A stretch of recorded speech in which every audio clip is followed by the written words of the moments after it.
Yes, bana, video unavyoziona hapo ndio kitu ambacho kinaendelea kule Afrika ya Kusini katika mji wa Durban bana.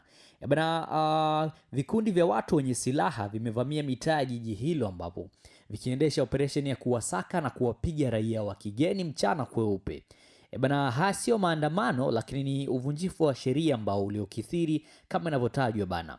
Kwenye video unaona watu ambao wanavamia raia wa kigeni kutokea nchi mbalimbali wakiwa wanadai ni operation ya kusafisha mji.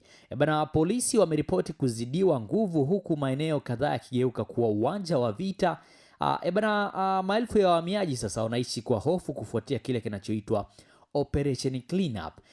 Makundi yenye watu wenye hasira kali yameonekana yakikimbiza watu mitaani yakidai kuwa wanaondoa watu wasio na vibali. Lakini hata hivyo, ushahidi wa video unaonyesha kuwa mashambulizi haya yanawalenga Waafrika wote bila ubaguzi. Nyumba zimevunjwa, maduka yameporwa na watu wamejeruhiwa vibaya kwa silaha za jadi. Hali ya usalama jijini Durban imeporomoka na hofu imetanda kwa sasa hivi.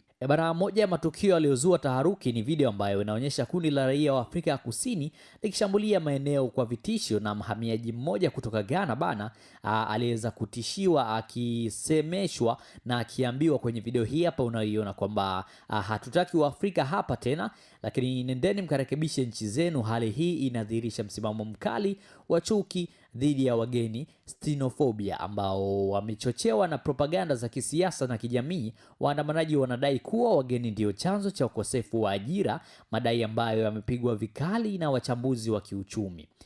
So katika hali ya kushangaza bana na inayoonyesha upofu wa machafuko haya, raia mmoja wa Afrika Kusini amejikuta naye ni mhanga wa kundi lake mwenyewe. Mwanaume huyo aliweza kushambuliwa na kupigwa vibaya na kundi la wenyeji wakiamini kuwa na yeye ni mgeni kutokana na muonekano wake.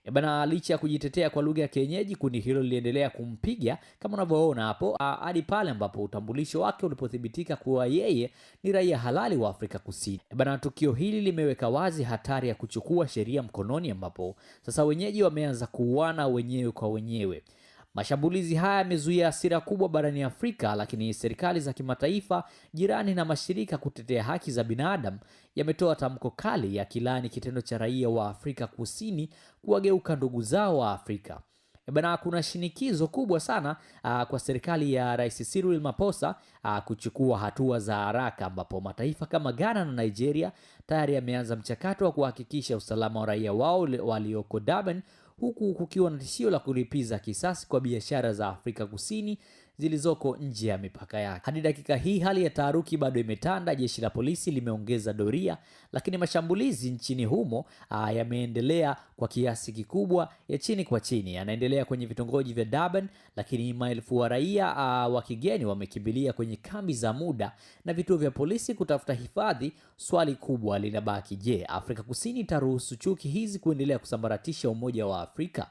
Nitaendelea kukujuza kitu ambacho kinaendelea huko Afrika ya Kusini kadri muda unavyozidi kwenda. Ndo kama video hizo hapo unavyozidi kuziona, ndio kitu ambacho kinaendelea kutokea huko sasa hivi, ikiwa ni operation safisha mji. Lakini pia iliripotiwa baadhi ya mataifa wameshaweza kuathirika, wa raia ambao wako kule ikiwemo wa Kenya. Lakini pia kuna taarifa ambazo zilionyesha kwamba kuna moja kati ya Mtanzania naye alishambuliwa, lakini baadaye vyombo vya kimataifa na vyombo mbalimbali viliweza kutoa taarifa na kusema kwamba yule amethibitika kuwa sio Mtanzania, lakini ni mtu ambaye anatokea nchi za East Africa. So ukiangalia kuna watu wengi sana ambao wako kule nchini South Africa wakiwa wametokea nchi za Afrika ya Mashariki pamoja na Kati kwenda kujitafutia maisha, lakini ndio hicho kilichotokea kwamba wenyeji wao hawataki sasa Waafrika wengine.